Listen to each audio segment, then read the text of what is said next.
ընդհանուր առմամբ շատ մանրամասն պարոն Նուրբեկյանը ներկայացրեց, եթե մի քիչ ավելի հանրամատչելի ասամ, այն իրավաբանական անձինք, որոնք Հայաստանի Հանրապետությունում գրանցված չէին, գրանցված էին Լեռնային Ղարաբաղում, ունեին ֆինանսական պարտավորություններ վարկեր Հայաստանի Հանրապետության բանկերի նկատմամբ, պետք է կատարեն իրենց պարտավորությունները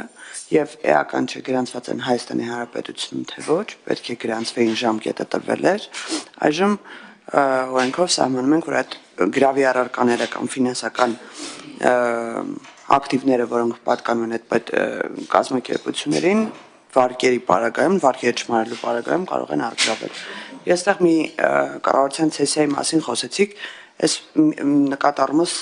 ընդհանրապես նախագծի մասին չի, զուտ ուզում եմ հիշեցնեմ մեր քաղաքացիներին, վերջի շրջանում շատ է քննարկվում մանավանդ Լեռնային Ղարաբաղից բռնի տեղահանված անձանց աջակցության ծրագրերի սահմանափակման կոնտեքստով, թե այդ գումարները, որ տրվում է աջակցություններին, հիմնականում ուղղված են այլ պետություններից, ես ուզում եմ թվային վերահաստատենք այնինչ այս տարիների ընթացքում արել է կառավարությունը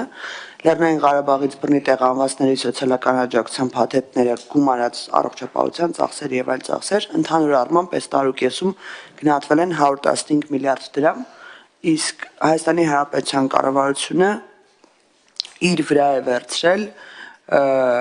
Լեռնային Ղարաբաղի պետական հիմնադրամների կառավարության պարտքերը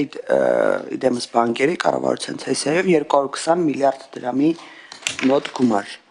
Ես կարծում եմ, որ այս թվային արժեքները, եթե անգամ, չգիտեմ, վերջերս ինձ ասացին, որ դոլարային պատկերով ենք միայն մեր քաղաքացիները ավելի լայն պատկերացնում, թե ինչ գումարների մասին է խոսքը,